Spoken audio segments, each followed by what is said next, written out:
On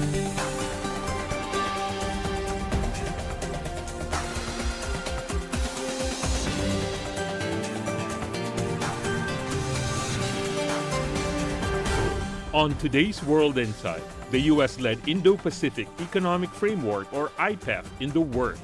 Why push a new trade pact right here, right now? For Asian economies, is IPEF going to be a deal or no deal?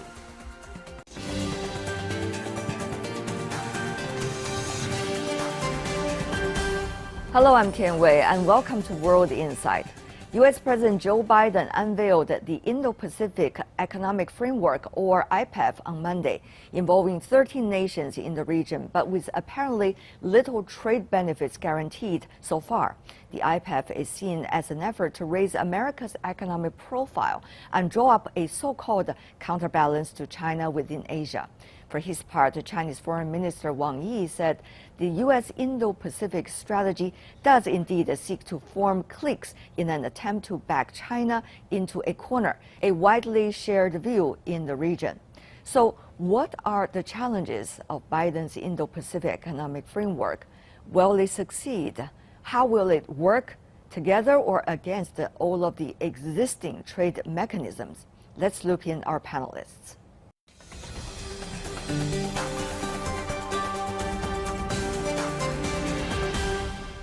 I'm joined in D.C. Yukong Huang, Senior Associate in the Carnegie Asia Program. In Washington, Saurabh Gupta, Senior Asia-Pacific International Relations Policy Specialist from the Institute for China-American Studies. In Kuala Lumpur, Peter Chan, Deputy Director from the Institute of China Studies with the University of Malaya. Last but not least, in Shanghai, Huang Jing, Distinguished Professor at Shanghai International Studies University. Gentlemen, welcome to the program. Thank you so much for joining us. Now, things are changing very fast with the latest visit by the U.S. President to the Asia-Pacific region. Mr. Huang, how much content is there? Well, it's hard to determine this. A new program, the Indo-Pacific Economic Framework, is a framework. First of all, we have to recognize it's not a trade agreement. It's not going to talk about tariffs. It's not going to talk about merchandise trade. It's not going to talk about access, but does focus on four very important topics, ranging from climate change, infrastructure, the resilience of supply chains, corruption, and the digital economy. And these are important issues. So I think we should focus upon whether these are complementary rather than whether they're in conflict with each other. Things are getting ever more complicated geopolitically. It really takes swift skills diplomatically and politically in order to make everything in balance. Now, Mr. Gupta, a question related to that to you. We see that countries in Asia-Pacific region are interested both in partnership with Washington and also with Beijing. Now, how tricky that balance could be? Well, the balance is not too tricky, particularly from the trade and on the trade and economic front for the most part, because trade and economics is not a zero-sum game. It is a positive-sum game. And so countries in East Asia, in Asia, in the Indo-Pacific, they're looking for development, they're looking for prosperity, and whoever is willing to furnish that or be a supporter of that, it's not zero sum in that regard. The difficulty that has come up with IPEF is that it is a different sort of economic agreement. While Asia is already benefited from many conventional trade agreements which had market access and which has done very well and where people want to sign up to. And the question then becomes, how do we have complementarity between IPEF and these trade agreements, particularly if the region is trying to build out to something like the FTAP, the Free Trade Agreement area of the Agreement of the Asia Pacific. You know, Thailand, as the APEC chaired this year, put that was one of its priorities. Now, US is the chair next year of APEC, and US and IPEF and these regional conventional agreements really have no complementarity. So where is the US going with this? And what does that mean down the line for Asian countries is the complementary part. I see. Professor Huang, in Beijing, do you have the similar questions? I think that from the economic point of view, I agree with you, Kang. This is very positive because it does try to promote the areas which are very important for economic development in the region. But I think it would be very dangerous and counterproductive if we think, as some media said, this is a kind of mechanism to counter China's economic power. That is very, very bad. 3 points here. First, the United States has claimed that it wants to keep a free and open Indo-Pacific. But if this IPEF is kind of counter China, which means it will not be inclusive, but try to keep China out, it will be counterproductive. Number two, most of the members, almost every one of them in Asian Pacific or Indo-Pacific, China was their number one trading partner.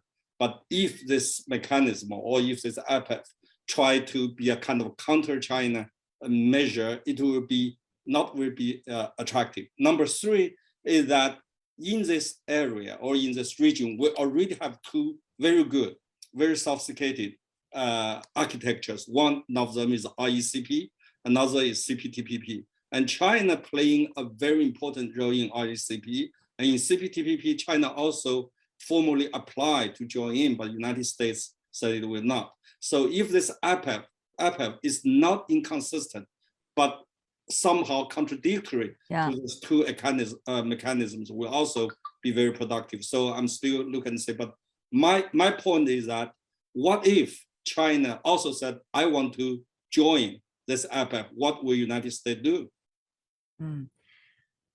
It seems that, gentlemen, the focus of your discussion has become, will IPEF become complementary or will be a strategic challenge the US has set for China?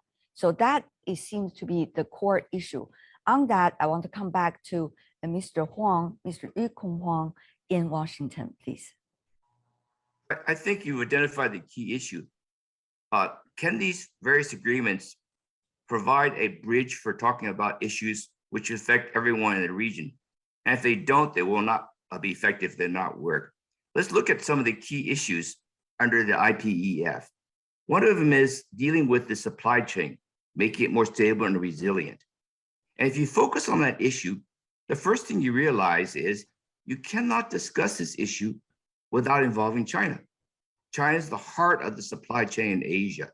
So at some point, a bilateral discussion between the US and Japan or Korea or Thailand or Malaysia on the supply chain that does not include views from China doesn't make any sense. The same is true for climate change. US and China are the major influencers of climate change in the world. So you cannot have a productive discussion of climate change within the region, again, without including China. So to the key issue, whether you're talking about RCEP or IPEF or the Comprehensive and Progressive Trans-Pacific Partnership, the key issue is, can you make each one of these arrangements open? For example, I would think RCEP should actually say to the US, we're open to the US to join. CTPPP is framed in a way that anyone can join, so China has applied to join. And I think logically in the long term, the question will come up, why isn't China part of IPEF? Because all four of these major issues, you cannot deal with them actually without having China at the table.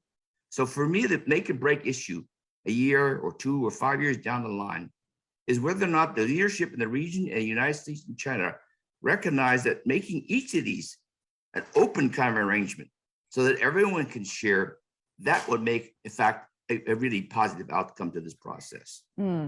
Very interesting. To you, Mr. Chen, Mr. Huang made great points. But on the other hand, is it more about whether different platforms are open to one another, or is it going to be about a quote unquote competition among different platforms about what exactly the contents are, which is more attractive?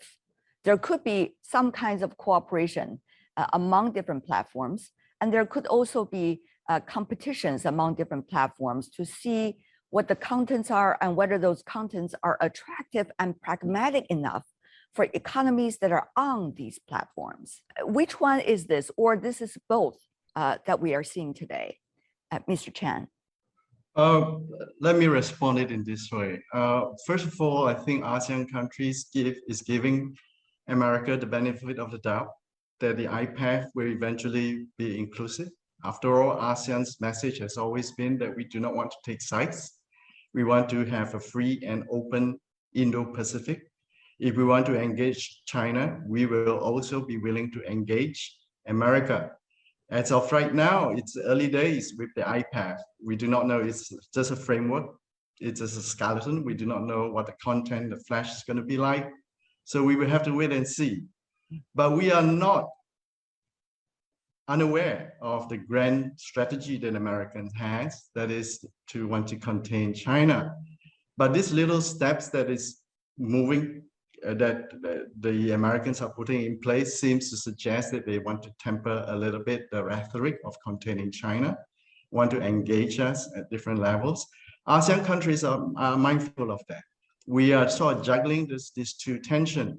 For example, in Malaysia, when it comes to the supply chain issue, Malaysia is one, outside of Taiwan, one of the major semiconductor producers, you know. So right now there is a there is a concern that the Malaysian supply chain is supplying the Chinese needs in some ways, and Americans want to tighten that up. So if that goes into play on a rate that we feel is trying to contain or restrain a specific stakeholders in Indo-Pacific, then I think the ASEAN countries will feel uncomfortable about that.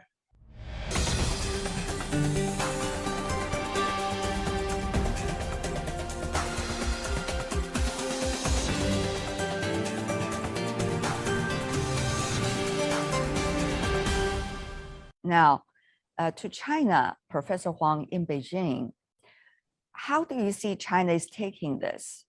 How much do you see is the communication between China and the ASEAN partners about, the realities and the prospect?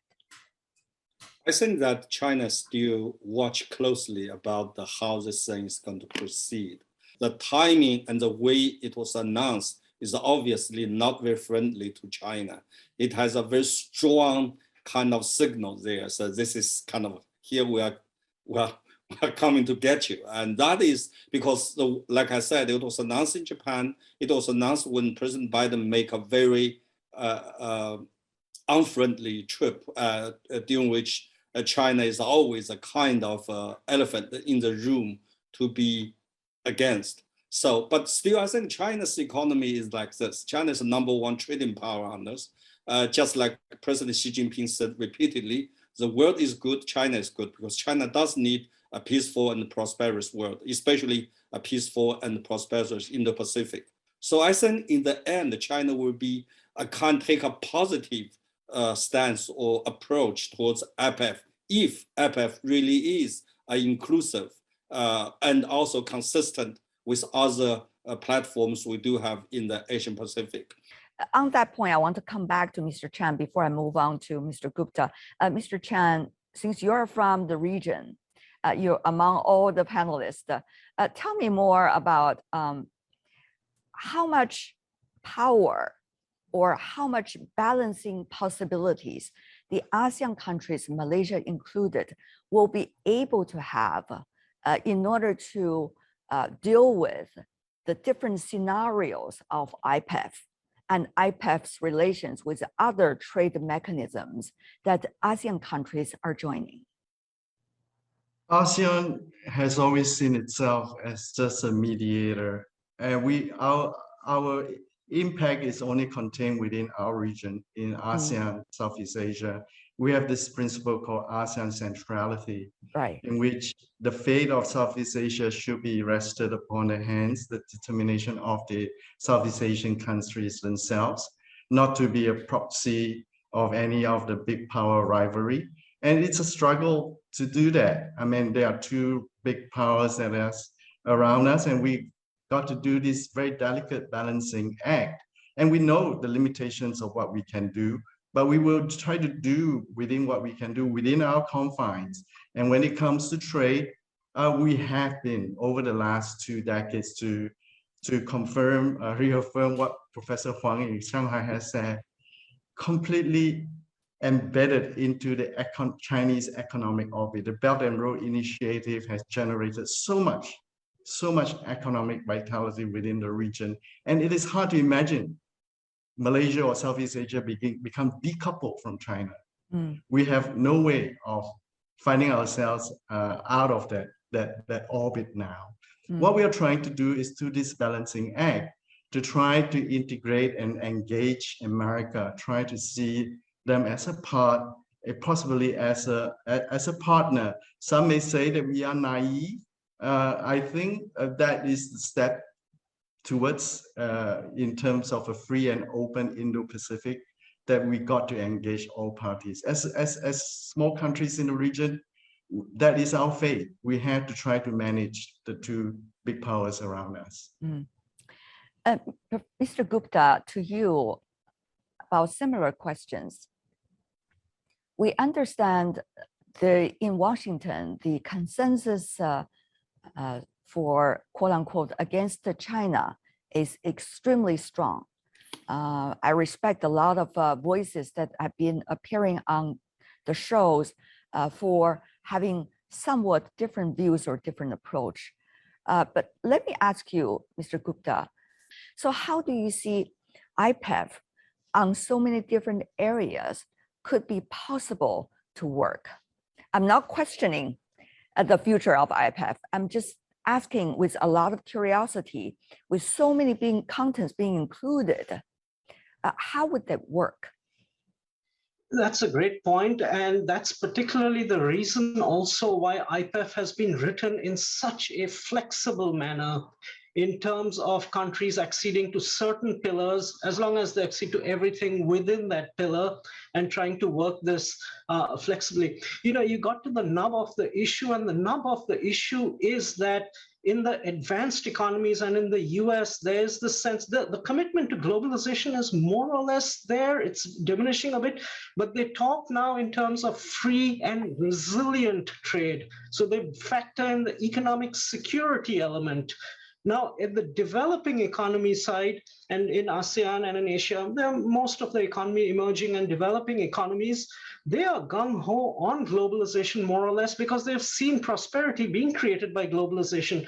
But their eyes and ears have also been awakened to the fact that they've seen in this Russia instance how their dependencies have also been weaponized, could be weaponized against them. And that's leading to a breakdown of trust within globalization. Both parties committed to globalization, yet a breakdown in trust in how they engage each other. And that is going to be a difficult issue to sort over. The US is already starting IPEF with one hand tied behind its back by not doing market access. Now, the issue is not purely about market access per se and the prosperity element.